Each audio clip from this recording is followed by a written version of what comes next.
Hello everyone, welcome back to our channel. Let's chat. അപ്പോൾ ഈ ഒരു വീഡിയോയിൽ conversation between Gandhi and Narayana Guru എന്നുള്ള ചാപ്റ്ററാണ് നമുക്ക് ഡിസ്കസ് ചെയ്യാനായിട്ടുള്ളത്. അപ്പോൾ നമുക്ക് ടൈറ്റിൽ കണ്ടാൽ തന്നെ അറിയാം എന്താണ് അതിനകത്ത് പറയുന്നത് എന്നുള്ള. മഹാത്മാഗാന്ധിയും ശ്രീനാരായണ ഗുരുവും തമ്മിലുള്ളൊരു കോൺവെർസേഷൻ്റെ ഒരു പോർഷനാണ് നമുക്ക് പഠിക്കാനായിട്ടുള്ളത്. അപ്പോൾ അതിൽ ജസ്റ്റ് നമുക്കതിൻ്റെ ഇൻട്രൊഡക്ഷൻ ജസ്റ്റ് നോക്കാം. മഹാത്മാഗാന്ധിയെക്കുറിച്ച് ശ്രീനാരായണ ഗുരുവിനെ കുറിച്ച് നമുക്ക് അറിയാത്ത കാര്യങ്ങളൊന്നും അല്ല, നമുക്ക് അറിയുന്ന കാര്യങ്ങൾ തന്നെയാണ്. എന്നാലും നമുക്ക് ടെക്സ്റ്റ് ബുക്കിൽ പറഞ്ഞിട്ടുള്ള മെയിൻ പോയിന്റ്സ് ഒക്കെ നോക്കാം. നമുക്കറിയാം രണ്ടുപേരും, മഹാത്മാഗാന്ധി ആയിക്കോട്ടെ ശ്രീനാരായണ ഗുരു ആയിക്കോട്ടെ, രണ്ടുപേരും ആ ഒരു സാമൂഹ്യ നീതിക്ക് വേണ്ടിയിട്ട് അല്ലെങ്കിൽ സമത്വത്തിന് വേണ്ടിയിട്ട് പോരാടിയിട്ടുള്ള രണ്ട് വ്യക്തികളായിരുന്നു അല്ലേ. അതേപോലെ തന്നെ രണ്ടുപേരും രണ്ട് റീജിയണൽ ആയിട്ടുള്ള അല്ലെങ്കിൽ രണ്ട് കൾച്ചറിൽ നിന്ന് വന്നിട്ടുള്ള ആളുകളാണ്, അതൊക്കെ ശരിയാണ്. പക്ഷെ രണ്ടുപേരുടെയും കോമൺ ആയിട്ടുള്ളൊരു ഗോൾ എന്ന് പറയുന്നത് സോഷ്യൽ ജസ്റ്റിസും അതേപോലെ തന്നെ ഹ്യൂമൻ ഡിഗ്നിറ്റി ആയിരുന്നു. സാമൂഹികമായിട്ടുള്ളൊരു നീതിക്ക് വേണ്ടിയിട്ട്, മാനവികതയ്ക്ക് അല്ലെങ്കിൽ മനുഷ്യന് കിട്ടേണ്ടുന്ന എല്ലാ തരത്തിലുള്ള ഡിഗ്നിറ്റികളും അതായത് ഈക്വലായിട്ട് എല്ലാവർക്കും ഒരുപോലെ ആ ഒരു ജസ്റ്റിസ് കിട്ടണം എന്നുള്ള രീതിക്ക് അല്ലെങ്കിൽ ആ ഒരു ആശയം മുന്നോട്ട് വെച്ചുകൊണ്ട് പ്രവർത്തിച്ചിരുന്ന രണ്ട് മഹത് വ്യക്തിത്വങ്ങളായിരുന്നു നമ്മുടെ ശ്രീനാരായണ ഗുരുവും അതേപോലെ തന്നെ മഹാത്മാഗാന്ധി. നമ്മൾ ഗാന്ധിയുടെ കുറിച്ച് നമ്മൾ നോക്കുകയാണെന്ന് നമുക്കറിയാം, ലീഡർ ഓഫ് ഇന്ത്യൻ നാഷണലിസം ആണ്. ഇന്ത്യൻ നാഷണലിസത്തിൻ്റെ തന്നെ ലീഡറായിട്ട് അറിയപ്പെടുന്ന വ്യക്തിയാണ്. അതേപോലെ തന്നെ അദ്ദേഹത്തിൻ്റെ നോൺ വയലൻസ്, അഹിംസ കാര്യങ്ങളൊക്കെ നമുക്ക് അറിയാലോ. അപ്പോൾ അതിനൊക്കെയും അദ്ദേഹം ഒരുപാട് ഇമ്പോർട്ടൻസ് കൊടുത്തിട്ടുണ്ടായിരുന്നു. മാത്രമല്ല ഫിലോസഫി ഓഫ് സത്യാഗ്രഹത്തിൻ്റെ ആ ഒരു ഫിലോസഫിയിലായിരുന്നു അദ്ദേഹം വിശ്വസിച്ചിട്ടുണ്ടായിരുന്നു. അല്ലാതെ വയലൻസിലൊട്ടും അദ്ദേഹം തീരെ താല്പര്യം ഉണ്ടായിരുന്നില്ല. അദ്ദേഹം അതിനൊരിക്കലും ആഹ്വാനം ചെയ്തിട്ടുണ്ടായിരുന്നില്ല. പിന്നെന്താണ്, ഇന്ത്യയുടെ സ്വാതന്ത്ര്യത്തിന് വേണ്ടിയിട്ടുള്ള സ്ട്രഗിളിലൊക്കെ അത്രയും ഇമ്പോർട്ടൻ്റ് ആയിട്ടുള്ള റോള് വഹിച്ചിട്ടുള്ള വ്യക്തിയാണ് നമ്മുടെ രാഷ്ട്രപിതാവായിട്ടുള്ള മഹാത്മാഗാന്ധി. പിന്നെ നമുക്ക് സോൾട്ട് മാർച്ചിനെ കുറിച്ച് അറിയാം, അതേപോലെ തന്നെ ക്വിറ്റ് ഇന്ത്യ മൂവ്മെൻറ്റിനെ കുറിച്ച് അറിയാം. അതുപോലത്തെ കുറച്ച് ഇമ്പോർട്ടൻ്റ് ആയിട്ടുള്ള കാര്യങ്ങളൊക്കെ നമുക്ക് ഓൾറെഡി നമ്മൾ സ്കൂളിൽ നിന്നൊക്കെ പഠിച്ച് വന്നിട്ടുള്ള കാര്യങ്ങളാണ്. അതൊക്കെയാണ് നമുക്ക് ഗാന്ധിനെ കുറിച്ച് മെയിനായിട്ട് നമ്മുടെ ടെക്സ്റ്റ് ബുക്കിൽ പറയുന്ന പോയിന്റ്സ്. പിന്നെ ശ്രീനാരായണ ഗുരുവിനെ കുറിച്ച് പറയുകയാണെങ്കിൽ അദ്ദേഹം ഒരു ഫിലോസഫറാണ്, സ്പിരിച്വൽ ലീഡറാണ്, അതേപോലെ തന്നെ സോഷ്യൽ റിഫോമറൊക്കെയാണ്. സാമൂഹിക പരിഷ്കർത്താവ്, നവോത്ഥാനത്തിനൊക്കെ മുന്നോട്ട് ഒരുപാട് കാര്യങ്ങൾ ചെയ്തു വന്നിട്ടുള്ള ഒരു വ്യക്തിയാണ്. അതേപോലെ തന്നെ അദ്ദേഹമാണെങ്കിലും സോഷ്യൽ ഇക്വാളിറ്റിക്കും അതേപോലെ തന്നെ റിലീജിയസ് ടോളറൻസിനും മതസഹിഷ്ണുതയ്ക്കും അതേപോലെ തന്നെ സാമൂഹികമായിട്ടുള്ള നീതി അതേപോലെ തന്നെ ഇക്വാളിറ്റി അതിനൊക്കെ വേണ്ടി ഒരുപാട് കാര്യങ്ങൾ ചെയ്തിട്ടുള്ള വ്യക്തിയാണ്. അദ്ദേഹത്തിൻ്റെ ഫിലോസഫി എന്ന് പറയുന്നത് അദ്വൈത വേദാന്തയായിരുന്നു. അദ്വൈത വേദാന്ത എന്ന് പറഞ്ഞിട്ടുണ്ടെങ്കിൽ വണ്ണസ് ഓഫ് ഓൾ ബീയിങ്, അതായത് എല്ലാവരും ഒന്നാണ്, രണ്ടായിട്ട് കാണേണ്ട കാര്യമില്ല. ജാതിയുടെ കാര്യത്തിലായിക്കോട്ടെ സമ്പത്തിൻ്റെ കാര്യത്തിലായിക്കോട്ടെ അങ്ങനെ നമ്മൾ രണ്ടാക്കി കാണേണ്ട കാര്യമില്ല എന്ന് വിശ്വസിച്ചിരുന്നൊരു വ്യക്തിയാണ്. പിന്നെ നമുക്കറിയാം one cast one religion one God for all mankind, ഒരു ജാതി ഒരു മതം ഒരു ദൈവം മനുഷ്യൻ എന്നൊക്കെ പറഞ്ഞിട്ടുള്ള പ്രശസ്തമായ ഒരു വാക്യമൊക്കെ അദ്ദേഹത്തിൻ്റെയാണെന്നൊക്കെ നമുക്കറിയാം. പിന്നെ ഈ ഒരു കോണ്ടക്ഷൻ എങ്ങനെ സംഭവിക്കുന്നു എന്നുള്ളതാണ്. മഹാത്മാഗാന്ധി കേരളത്തിൽ മൊത്തത്തിൽ ഒരു 5 പ്രാവശ്യമായിട്ട് 5 സിറ്റുവേഷൻസിലാണ് വന്നിട്ടുള്ളത്. അതിൽ സെക്കൻഡ് വിസിറ്റ്, രണ്ടാമത് അദ്ദേഹം കേരളത്തിലോട്ട് വന്നിട്ടുള്ളത് 1925 അപ്പോൾ അത് ശ്രീനാരായണ ഗുരുവിൻ്റെ ശിവഗിരി മഠത്തിൽ വെച്ചിട്ടായിരുന്നു ആ ഒരു എന്താ പറയുക നടന്നിട്ടുള്ള ആ ഒരു മീറ്റിങ്ങിലത്തെ ആ ഒരു സെക്ഷനാണ്, കോൺവെർസേഷനാണ് നമുക്കിപ്പോൾ പഠിക്കാനായിട്ട് കിട്ടിയിട്ടുള്ളത്. അപ്പോൾ അവർ ആ ഒരു കമ്മ്യൂണിക്കേഷൻ നടത്തുന്ന സമയത്തെന്ന് പറഞ്ഞിട്ടുണ്ടെങ്കിൽ ശ്രീനാരായണ ഗുരുവിന് ഇംഗ്ലീഷ് സംസാരിക്കാൻ വേണ്ടിയിട്ട് പറ്റില്ല, അതേപോലെ തന്നെ മഹാത്മാഗാന്ധിക്ക് സംസ്കൃതം സംസാരിക്കാനും പറ്റുന്നുണ്ടായിരുന്നില്ല. അപ്പോൾ രണ്ടുപേർക്കും കോമൺ ആയിട്ടൊരു ഭാഷ ഉണ്ടായിരുന്നില്ല, രണ്ടുപേർക്കും കോമൺ ആയിട്ട് അറിയുന്ന ഒരു ഭാഷ ഇല്ലാത്തത് കൊണ്ട് തന്നെ എൻ കുമരൻ എന്ന് പറയുന്ന ഒരു ലോയർ, ഒരു എന്താ പറയുക ലോയറിനെ ഒരു ട്രാൻസ്ലേറ്റർ ആയിട്ട് ഇടയിൽ വെച്ച് കമ്മ്യൂണിക്കേഷൻ നടത്താൻ വേണ്ടിയിട്ട് വെച്ചിട്ടാണ് ഇവർ സംസാരിക്കുന്നത്. അല്ലാണ്ട് രണ്ടുപേർക്കും അറിയാവുന്ന ഒരു കോമൺ ലാംഗ്വേജ് ഇല്ല. അപ്പോൾ ഗാന്ധിയുടെ വിസിറ്റ് എന്താണ്, ഒരുപാട് എന്താ പറയുക സാമൂഹികമായിട്ട് നടക്കുന്ന അനീതികൾക്കും കാര്യങ്ങൾക്കൊക്കെയും ഒരു റെസ്ട്രിക്റ്റ് ചെയ്യാൻ വേണ്ടിയിട്ട് ഒരുപാട് കാര്യങ്ങളൊക്കെ അദ്ദേഹം ചെയ്യാൻ വേണ്ടി സപ്പോർട്ട് ചെയ്യാൻ വേണ്ടി ശ്രീനാരായണ ഗുരുവിന് സപ്പോർട്ട് തരുന്ന രീതിയിൽ ഒരുപാട് കാര്യങ്ങൾ പറയുകയും പ്രവർത്തിക്കുകയൊക്കെ ചെയ്തിട്ടുണ്ടായിരുന്നു. പിന്നെ എന്താണ് ലോവർ കാസ്റ്റുകൾ, നമുക്ക് അന്നത്തെ കാലത്ത് ശ്രീനാരായണ ഗുരുവൊക്കെ മുന്നിൽ നിന്ന് പ്രവർത്തിച്ചിട്ടുണ്ടായിരുന്ന മെയിൻ ഇഷ്യൂ എന്ന് പറയുന്നത് ലോവർ കാസ്റ്റുകളെ, താഴ്ന്ന ജാതിക്കാരെന്ന് അറിയപ്പെടുന്ന വിഭാഗങ്ങളെ പബ്ലിക് റോഡുകളിൽ അല്ലെങ്കിൽ ക്ഷേത്രങ്ങളിലൊന്നും പ്രവേശിപ്പിക്കാൻ പറ്റില്ല എന്നുള്ള രീതിക്കൊക്കെയുള്ള പ്രശ്നങ്ങളൊക്കെ ഉണ്ടായിരുന്നു. അപ്പോൾ അതിനൊക്കെയും ആ ഒരു എന്താ പറയുക അദ്ദേഹത്തിൻ്റെ ആ ഒരു മുന്നോട്ട് കൊണ്ടുവന്നിട്ടുള്ള ആശയങ്ങൾക്കൊക്കെയും സപ്പോർട്ട് ചെയ്യുന്ന രീതിയിലായിരുന്നു ഗാന്ധിജി ഉണ്ടായിരുന്നത്. അപ്പോൾ അദ്ദേഹം ഗാന്ധിജി വന്ന സമയത്ത് അദ്ദേഹം എന്തൊക്കെ ആ സമയത്ത് സത്യാഗ്രഹം ഇരുന്നിട്ടുണ്ടായിരുന്ന ആളുകൾക്ക് വേണ്ടിയിട്ടും അതേപോലെ തന്നെ അവർ ഈ ഹിന്ദു ഓർത്തഡോക്സ് ആയിട്ടുള്ള ആളുകളുണ്ടല്ലോ, അതായത് ഉയർന്ന ജാതിക്കാരെന്ന് പറയുന്നവർ, അപ്പോൾ അവരുടെ അടുത്തൊക്കെ നമ്മുടെ ഗാന്ധി സംസാരിച്ചിട്ടുണ്ടായിരുന്നു. ഈ പ്രശ്നത്തിന് പരിഹാരം കാണുക എന്നുള്ള രീതിയിലുള്ള സന്ധികൾ അല്ലെങ്കിൽ അത്തരത്തിലുള്ള സംസാരങ്ങളൊക്കെയും അദ്ദേഹം ചെയ്തിട്ടുണ്ടായിരുന്നു എന്നുള്ളത് ഓർത്ത് വയ്ക്കുക കേട്ടോ. അപ്പോൾ ഇനി നമുക്ക് നമ്മുടെ ടെക്സ്റ്റിൽ പറയുന്ന കോൺവെർസേഷനിലോട്ട് പോവാം. ഫസ്റ്റ് ഗാന്ധിയാണ് പറയുന്നത്, Swamiji do you think untouchability is prescribed in Hindu scriptures? അപ്പോൾ അദ്ദേഹം ചോദിക്കുകയാണ് ഈ അൺടച്ചബിലിറ്റി, തൊട്ടുകൂടായ്മ തീണ്ടിക്കൂടായ്മ എന്നൊക്കെ പറയുന്ന ഈ സംഭവം, ജാതി വെച്ച് എന്താ പറയുക താഴ്ന്ന ജാതിക്കാരനെ ഉയർന്ന ജാതിക്കാർ പരസ്പരം അങ്ങോട്ടും ഇങ്ങോട്ടും തൊടാൻ പാടില്ല എന്ന് പറയുന്ന ഒരു സംഭവം ഹിന്ദു പുരാണങ്ങളിലെ സ്ക്രിപ്റ്റേഴ്സിലൊക്കെ എവിടെയെങ്കിലും എഴുതി വെച്ചിട്ടുണ്ടോ, അങ്ങനെ ശരിക്കും ഉള്ളതാണോ എന്നാണ് ഗാന്ധി ചോദിക്കുന്നത്. ഗുരു പറഞ്ഞു no I don't think so, ഇല്ല എനിക്ക് അങ്ങനെ തോന്നുന്നില്ല, ഞാൻ അങ്ങനെ എവിടെയും കണ്ടിട്ടില്ല. Gandhi, Swamiji, do you want to change or add anything more to the prevalent structure? ഇപ്പോൾ നിലവിലുള്ള ഈ ഒരു സ്ട്രക്ചറിന് എന്തെങ്കിലും ഒരു കാര്യം മാറ്റം വരുത്തണമെന്നോ അല്ലെങ്കിൽ എന്തെങ്കിലും കാര്യങ്ങൾ ആഡ് ചെയ്യണമെന്നോ താങ്കൾ ആഗ്രഹിക്കുന്നുണ്ടോ എന്ന് സ്വാമിജിയോട് ചോദിക്കുകയാണ്. അപ്പോൾ അദ്ദേഹം പറയുകയാണ്, no, I have learned that it is well run, I think there is no need to change anything. ഇപ്പോൾ ഇല്ല, അതിൻ്റെ ഒന്നും ആവശ്യമില്ല, വളരെ നല്ല രീതിയിലാണ് കാര്യങ്ങളൊക്കെ നടന്നു പോകുന്നത്, അപ്പോൾ അതിൽ ചേഞ്ച് ചെയ്യേണ്ടതായിട്ട് പ്രത്യേകിച്ച് കാര്യങ്ങളൊന്നുമില്ല. Gandhi, apart from the abolition of untouchability, what important strategies would you suggest to address the challenges faced by the marginalized communities? Already ഈ തൊട്ടുകൂടായ്മ എന്ന് പറയുന്ന സംഭവം, അൺടച്ചബിലിറ്റി, വേർഡ് ഓർത്ത് വെക്കണം, അൺടച്ചബിലിറ്റി എന്നുള്ളത്. അൺടച്ചബിലിറ്റി എന്ന് പറയുന്ന സംഭവം നമ്മൾ അബോളിഷൻ ചെയ്യണം, അത് വേണ്ട, നിരോധിക്കണം എന്നുള്ളൊരു ആശയത്തിലാണല്ലോ മുന്നോട്ട് പോകുന്നത്. അതല്ലാതെ ഇത്തരത്തിൽ മാർജിനലൈസ് ചെയ്യപ്പെടുന്ന, പാർശ്വവൽക്കരിക്കപ്പെടുന്ന, അരികുവൽക്കരിക്കപ്പെടുന്ന വിഭാഗങ്ങൾക്ക് വേണ്ടിയിട്ട്, അവരുടെ ഉന്നമനത്തിന് വേണ്ടിയിട്ട് വേറെ എന്തൊക്കെ കാര്യങ്ങളാണ് നമുക്ക് ചെയ്യേണ്ടത്, വേറെ എന്തൊക്കെ സ്ട്രാറ്റജീസ് നമുക്ക് അവിടെ കൊണ്ടുവരേണ്ടതായിട്ടുണ്ട് ഇത്തരത്തിലുള്ള ആളുകളുടെ ഉന്നമനം? ഓൾറെഡി നമ്മൾ അൺടച്ചബിലിറ്റി മാറ്റണം, ഇല്ലാണ്ടാക്കണം എന്ന് പറഞ്ഞിട്ടുണ്ട്. അപ്പോൾ അതിൻ്റെ കൂടെ വേറെ എന്തൊക്കെ കാര്യങ്ങളാണ് നമ്മൾ ചെയ്യേണ്ടത്? Guru, I think they should get a proper education and have access to wealth. അപ്പോൾ എനിക്ക് തോന്നുന്നത് എന്താണെന്ന് വെച്ചാൽ അവർക്ക് നല്ല വിദ്യാഭ്യാസം കിട്ടണം.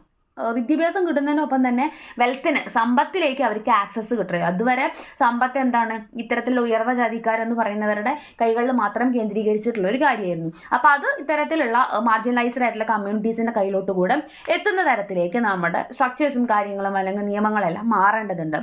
I don't endorse inter caste food or inter caste marriages right. പക്ഷേ ഞാൻ എന്ത് ചെയ്യുന്നില്ല, ഇപ്പോൾ അറ്റ് പ്രസൻറ്റ് ഞാൻ എന്ത് ചെയ്യുന്നില്ല, ഇൻ്റർകാസ്റ്റ് ആയിട്ടുള്ള, അതായത് ഇപ്പോൾ ഓരോ കാസ്റ്റുകാർക്കും അവരുടേതായ ഫുഡ് കാര്യങ്ങളൊക്കെ ഉണ്ട്, ചിലത് കഴിക്കാൻ പാടില്ല, അങ്ങനെയൊക്കെ ഉണ്ടല്ലോ. അപ്പോൾ അത്തരത്തിൽ ഇൻ്റർകാസ്റ്റ് ഫുഡ് മറ്റൊന്നും ഇഷ്ടമല്ലെങ്കിലും മറ്റേ കാസ്റ്റുകാരുടെയും കൂടെ ഭക്ഷണം കഴിച്ചോട്ടെ, ആ രീതിക്കൊന്നും ഞാൻ പറയില്ല. അതേപോലത്തെ ഇൻ്റർകാസ്റ്റ് മാരേജുകൾ, വേറൊരു കാസ്റ്റിലുള്ള ആളുകളെ കല്യാണം കഴിക്കുക, അത്തരത്തിലുള്ള കാര്യങ്ങളൊന്നും ഞാൻ എന്തായാലും അംഗീകരിക്കുക അല്ലെങ്കിൽ സപ്പോർട്ട് ചെയ്യാനായിട്ട് ആഗ്രഹിക്കുന്നില്ല. But they also should be given the opportunity to grow like everyone else. പക്ഷേ ഏത് ജാതിയിലായിക്കോട്ടെ, ഏത് വിഭാഗത്തിലായിക്കോട്ടെ, ഏത് മതത്തിലായിക്കോട്ടെ, അവർക്ക് എല്ലാവർക്കും മറ്റുള്ളവരെ പോലെയൊക്കെ തന്നെ വളരാനും മുന്നോട്ട് വരാനുള്ള സാഹചര്യം നമ്മൾ ഒരുക്കി കൊടുക്കേണ്ടതുണ്ട് എന്നാണ് അദ്ദേഹത്തിൻ്റെ അഭിപ്രായം. Gandhi, some say that non-violent satyagraha is of no use and force is needed to assert rights. What is your opinion? Gandhi പറയുന്നത്, ചിലരൊക്കെ പറയാറുണ്ട് എൻ്റെ ആശയം പോലെ അല്ലെങ്കിൽ നമ്മുടെ ആശയം പോലെ നോൺ വയലൻസ്, അതായത് അഹിംസയും കൊണ്ട് പ്രത്യേകിച്ച് കാര്യമൊന്നുമില്ല, അഹിംസ സത്യാഗ്രഹം പോലത്തെ കാര്യങ്ങളെ കൊണ്ട് പ്രത്യേകിച്ച് കാര്യമൊന്നുമില്ല. എന്തൊരു എന്താ പറയുക, ചേഞ്ച് വരണമെന്നുണ്ടെങ്കിലും എന്ത് കാര്യം നമ്മൾ ചെയ്യണമെന്നുണ്ടെങ്കിലും അവിടെ ഒരു ഫോഴ്സ് നമ്മൾ അവിടെ കൊടുക്കുക തന്നെ വേണം. എന്തെങ്കിലും തരത്തിലുള്ളൊരു ഫോഴ്സ് നമ്മൾ പ്രയോഗിക്കാതെ നമ്മൾ വെറുതെ ഈ അഹിംസയാണ്, അതാണ്, സത്യാഗ്രഹമാണെന്നൊന്നും പറഞ്ഞിരുന്നിട്ട് കാര്യമില്ല എന്ന് പറയുന്ന ആളുകളുണ്ട്. അതിനെക്കുറിച്ച് താങ്കളുടെ അഭിപ്രായം എന്താണെന്നാണ് ചോദിക്കണം. അപ്പോൾ ഗുരു പറയണേ, I don't think that the use of force is good. അപ്പോൾ എനിക്ക് അങ്ങനെ തോന്നുന്നില്ല. അതായത് ഫോഴ്സ് യൂസ് ചെയ്താലാണ് ചേഞ്ചസ് വരുള്ളൂ, നല്ല മാറ്റങ്ങൾ സംഭവിക്കുന്നു എന്നതിനോട് എനിക്ക് വലിയ യോജിപ്പില്ല. Gandhi, do Hindu scriptures advocate the use of force? Hindu പുരാണങ്ങൾ, നമ്മുടെ എന്താ പറയുക, പുരാണങ്ങളിലൊക്കെ ഇത്തരത്തിൽ ഫോഴ്സ് യൂസ് ചെയ്യുന്നതിനെ സപ്പോർട്ട് ചെയ്യുന്നുണ്ടോ എന്നാണ് ഗാന്ധി ചോദിക്കുന്നത്. അപ്പോൾ ഗുരു പറയാണ്, the Puranas depicted that it was necessary four Kings and they had used it. ഇപ്പോൾ പുരാണങ്ങളിൽ പറയുന്നത് എന്താണെന്ന് വെച്ച് കഴിഞ്ഞാൽ രാജാക്കന്മാരെ സംബന്ധിച്ചിട്ട് ഇത്തരത്തിൽ ഫോഴ്സ് പല സ്ഥലങ്ങളിലും എക്സേർട്ട് ചെയ്യേണ്ടതായിട്ട് വരാറുണ്ട്. അതായത് യുദ്ധങ്ങൾ പോലത്തെ കാര്യങ്ങളൊക്കെ വരുമായിരുന്നു. അപ്പോൾ രാജ്യത്തിൻ്റെ നിലനിൽപ്പിന് വേണ്ടിയിട്ട് അത്തരത്തിൽ ഫോഴ്സ് ഉപയോഗിക്കേണ്ടതായിട്ട് വരാറുണ്ട്. But the use of force is not justified in the case of common people. പക്ഷേ അതൊരിക്കലും സാധാരണക്കാരായ ജനങ്ങളുടെ കാര്യത്തിലല്ല പ്രയോഗിക്കേണ്ടത്. രാജാക്കന്മാരൊക്കെ പണ്ട് പ്രയോഗിച്ചിരുന്നതായിട്ടും അതിനെ സപ്പോർട്ട് ചെയ്യുന്നതായിട്ടൊക്കെ കണ്ടിട്ടുണ്ട്. പക്ഷേ അത് സാധാരണക്കാരായ ജനങ്ങൾ, നമ്മുടെ ഇപ്പോഴത്തെ ഈ കേസ് വെച്ച് നോക്കുമ്പോൾ അത്തരത്തിലുള്ള സിറ്റുവേഷനിലൊന്നും അതിനെ നമുക്ക് സപ്പോർട്ട് ചെയ്യാനായിട്ട് സാധിക്കില്ല. Gandhi, some consider conversion as the right way to get freedom. Do you believe so? Gandhi ചോദിക്കുകയാണ്, ഈ ഒരു മതത്തിൽ നിന്ന് നമ്മൾ ചേഞ്ച് ചെയ്യാന്ന് പറയില്ലേ, മതം മാറുക എന്ന് പറയുമല്ലോ. അപ്പോൾ അത്തരത്തിലുള്ള ഒരു പരിവർത്തനം അല്ലെങ്കിൽ ഒരു കൺവേർഷൻ എന്ന് പറയുന്നത് നല്ല ഒരു ഫ്രീഡം കിട്ടാൻ, സ്വാതന്ത്ര്യം കിട്ടാൻ വേണ്ടിയിട്ട് നല്ലതാണ് എന്ന് തോന്നുന്നുണ്ട്. അപ്പോൾ ഓൾറെഡി ഇത്തരത്തിലുള്ള എന്താ പറയുക നീതികൾ അല്ലാന്നുണ്ടെങ്കിൽ ജാതി വിവേചനങ്ങളൊക്കെ കൂടുതലുള്ളത് ഹിന്ദു മതത്തിലാണല്ലോ. അപ്പോൾ അതൊന്ന് മറ്റു മതങ്ങളിലേക്ക് മാറിയിട്ടുണ്ടെങ്കിൽ കുറച്ചുകൂടെ ഫ്രീഡം കിട്ടും എന്നൊരു ആശയം കേൾക്കുന്നുണ്ട്. അതിൽ താങ്കൾ വിശ്വസിക്കുന്നുണ്ടോ എന്നാണ് ഗാന്ധി ചോദിക്കുന്നത്. Guru, it seems that those who convert are getting freedom. അപ്പോൾ സംഭവം നമ്മളിപ്പോൾ കണ്ടുവരുന്നത് എങ്ങനെയാണെന്ന് വെച്ച് കഴിഞ്ഞാൽ ഈ കൺവേർഷൻ നടത്തുന്നവർ, ഒരു മതത്തിൽ നിന്ന് മറ്റൊരു മതത്തിലേക്ക് മാറുന്ന ആളുകൾക്ക് സ്വാതന്ത്ര്യം കിട്ടുന്നതായിട്ട്, കുറച്ചും കൂടെ ബെറ്റർ ആയിട്ട് പൊസിഷനിലായിട്ട് മാറാൻ സാധിക്കുന്നതായിട്ട് നമുക്ക് കാണാൻ പറ്റുന്നുണ്ട്. They cannot be blamed for saying that conversion is good. അപ്പോൾ അതുകൊണ്ട് തന്നെ അവരെ ഒരിക്കലും നമുക്ക് കൺവേർഷൻ നല്ലതാണെന്ന് പറയുന്നതിൽ നിന്നും നമുക്ക് തടയാൻ പറ്റില്ല. കാരണം അവർക്കത് എക്സ്പീരിയൻസ് ചെയ്തുകൊണ്ടാണ് അവർ പറയുന്നത്. Gandhi, do you think that Hinduism is enough four spiritual salvation? അപ്പോൾ ഗാന്ധി പറയാണ്, താങ്കൾക്ക് തോന്നുന്നുണ്ടോ ഹിന്ദുയിസം എന്ന് പറയുന്നത് ഒരു ആത്മീയമായിട്ടുള്ള ഒരു മോക്ഷം കിട്ടാൻ വേണ്ടിയിട്ട് നമുക്ക് പര്യാപ്തമാണ് എന്ന് തോന്നുന്നുണ്ടോ എന്ന് അദ്ദേഹം ചോദിക്കുകയാണ്. അപ്പോൾ ഗുരു പറയണം, other religions to have different means to salvation, don't you think so? അപ്പോൾ ഹിന്ദുമതം മാത്രമല്ല, എല്ലാ റീജിയൻസിലും മറ്റ് റിലീജിയൻസിലെല്ലാം മറ്റ് മതങ്ങളിലെല്ലാം ഇത്തരത്തിൽ ആ ഒരു മോക്ഷം കിട്ടണം, അല്ലെങ്കിൽ നമുക്ക് ആത്മാവിൻ്റെ ഒരു ശാന്തി കിട്ടുക എന്നുള്ള രീതിക്ക് ഉള്ള കാര്യങ്ങളൊക്കെയും ചെയ്യാൻ വേണ്ടിയിട്ട് സാധിക്കും. അല്ലെങ്കിൽ ആ ഒരു ആത്മീയമായിട്ടുള്ളൊരു മോക്ഷം കിട്ടാൻ വേണ്ടിയിട്ടുള്ള പല മാർഗ്ഗങ്ങളും മറ്റ് മതങ്ങളിലും ഉണ്ട്, ഹിന്ദു മതത്തിൽ മാത്രമൊന്നുമല്ല ഉള്ളൂ.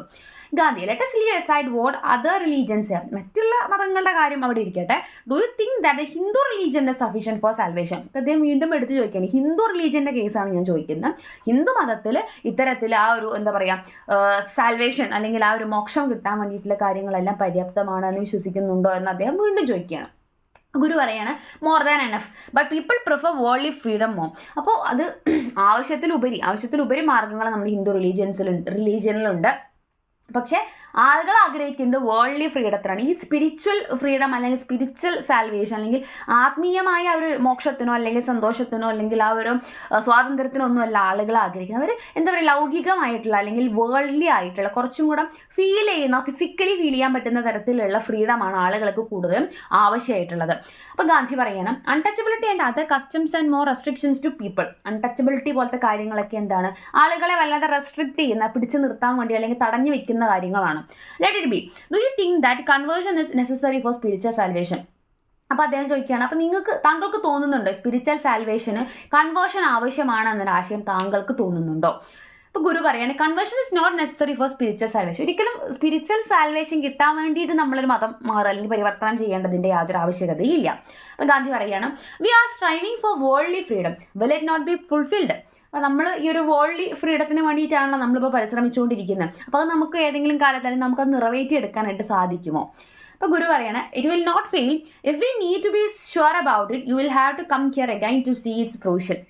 അപ്പോൾ അദ്ദേഹം പറയുകയാണ്, അത് പരാജയപ്പെടാൻ സാധ്യതയില്ല, തീർച്ചയായിട്ടും ഒരു കാലത്ത് അത് ഫുൾഫിൽ ചെയ്യപ്പെടും. അപ്പോൾ അത് നിങ്ങൾക്ക് അറിയണമെന്നുണ്ടെങ്കിൽ തീർച്ചയായിട്ടും നിങ്ങൾ എന്ത് ചെയ്യണം, അതിൻ്റെ ഒരു റിസൾട്ട് എന്താണ് എന്ന് കാണാൻ വേണ്ടിയിട്ട് നിങ്ങൾ കുറച്ച് കാലം കഴിഞ്ഞ് വീണ്ടും വരേണ്ടതുണ്ട് എന്ന് പറയണം. അപ്പോൾ ഗാന്ധിജി ഇരിക്കുകയാണ്, I believe that it will come true in my life time itself. ഞാനുള്ളപ്പോൾ തന്നെ അതങ്ങനെ സംഭവിക്കട്ടെ എന്ന് ഞാൻ ആഗ്രഹിക്കുന്നു. Is in there untouchability even among the lower classes. അപ്പോൾ ഈ ലോവർ ക്ലാസ്സുകളിലെ ആളുകൾക്കിടയിലും എന്തില്ലേ ഈ ഒരു അൺടച്ചബിലിറ്റി, തൊട്ടുകൂടായ്മ എന്ന് പറയുന്ന സംഭവം ഇല്ലേ? Are every one allowed enter in Swamiji's temples. അപ്പോൾ താങ്കളുടെ സ്വാമിജിയുടെ ക്ഷേത്രത്തിൽ, ടെമ്പിളിൽ, ആശ്രമത്തിലൊക്കെ എന്ത് ചെയ്യാൻ പറ്റും, സാധാരണക്കാരായിട്ടുള്ള താഴ്ന്ന ജാതിക്കാരായിട്ടുള്ള ആളുകൾക്കൊക്കെ പ്രവേശനം ഉണ്ടോ, എല്ലാവർക്കും ഒരുപോലെ പ്രവേശനം ഉണ്ടോ എന്ന് അദ്ദേഹം ചോദിക്കണം. അപ്പോൾ ഗുരു പറയണം, of course every one is allowed ഉണ്ട്, തീർച്ചയായിട്ടും എല്ലാവർക്കും അവിടെ എൻ്റർ ചെയ്യാൻ പറ്റുന്നുണ്ട്.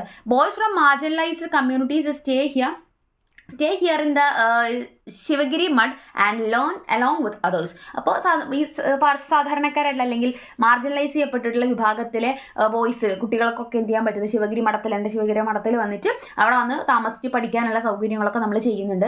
ദേ also take part in the rituals. ഇവിടുത്തെ ആചാരങ്ങളിലും അനുഷ്ഠാനങ്ങളിലൊക്കെ അവരും ഭാഗമാകുന്നുണ്ട്.